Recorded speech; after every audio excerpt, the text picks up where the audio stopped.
Are we ready, boys? Farrukh, you're up. So, does real even matter? Of course it does. We don't live in the Matrix, and I hope we never do. Synthetic reality is enabling us to do so many cool things in the real world.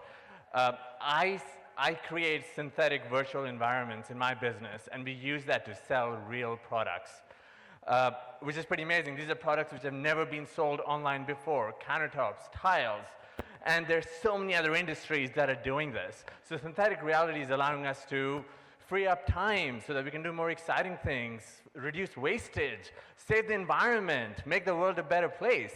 But lastly, there are actually bad actors as well, and I'll mention deep fakes, and I'll leave it there. All right. Steve. Yeah, with The Matrix, I can't believe it's been 20 years this month since the release of the original film, and we first heard Keanu Reeves utter the profound words, "Whoa." But the thing is, synthetic reality is already having an outsized impact in our human experience, and everything from video games to digital celebrities. Kids who are 18 to 25 years old right now spend an hour more per day watching other people play video games than they do consuming traditional media.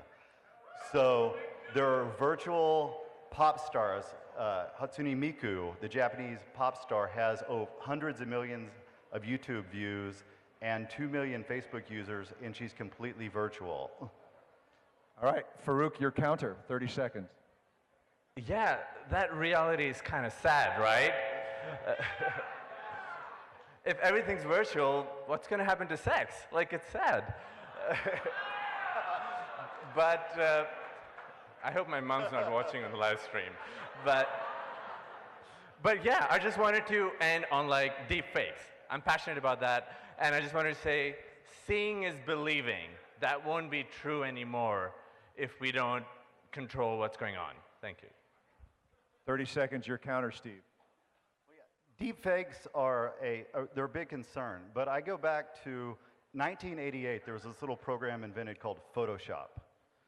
And by the early 90s, your crazy uncle was probably forwarding you pictures of these outlandish pictures, which are like, no, that's completely fake. By 1994, there was this website invented called Snopes.com. So most of us in this room and people throughout the country are savvy enough to know a fake photo from a non-fake photo. And while there's going to be a learning curve, there's a lot of incredible technology that drives deepfakes, but it's going to take people starting to learn, hey, maybe just because somebody said that on a video doesn't mean that it's real. So don't throw out the baby with the bathwater. There's incredible technology behind deepfakes. All right, all right. Our first question, who's got that? Sia. I had to stand up for this one, which, by the way, lowered me, which is funny. So, okay, you say deep fake. In light of 2020, we have, election cycles coming up. You say there's going to be a learning curve fast enough. What kind of security do we have in place to ensure that what we're watching on social media is legitimate or doctored? Steve, you go first. Yeah, I think the companies, Google and Facebook are spending a tremendous amount of resources on this. Are spending tremendous amount of resources on this issue.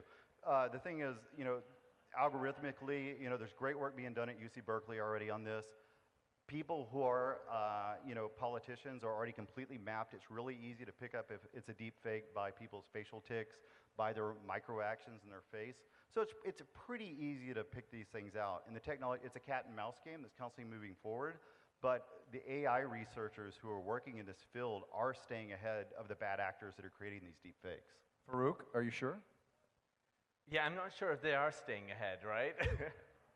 Like, before, 4 years ago, 2016, without deepfakes, people were manipulated without fake videos.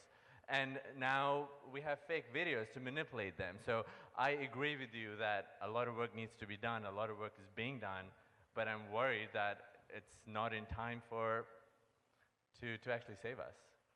All right. Sorry. Who's our next question? Josh. Yeah, it's on Josh's face. You can tell. That's not a deep fake. That's a real Josh Bear face. So I actually think deepfakes are super interesting. Do you think deepfakes make us so that we can't trust the news and we can't trust what's on social media? Or does deepfakes save the news by making the media the only people we can trust?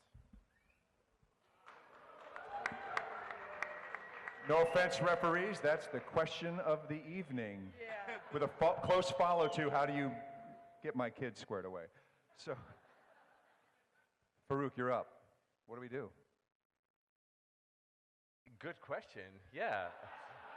Under the assumption that all media can be trusted, which it can be, yes. I think you make a good point, right? Then the reliance will be more on the media. So I agree with you. Yeah. Steve? Yeah, and I think media organizations absolutely need to be looking at the latest and greatest, algorithms, AI sources, everything to suss out these deepfakes. And I think they will be sussed out by the legitimate news organizations fairly quickly. But again, I think it's going to be a learning curve for broader audiences, on questioning when I saw that video of, President Obama saying terrible things about someone. Maybe he didn't really say that. So there's just a certain cynicism that needs to develop in our society to suss these things out more quickly. But can I just add to that, right? Like, misinformation has been, okay, Oh, sorry, fine. Yeah. That was, okay, usually I can get a... Chinook wins. Nice job.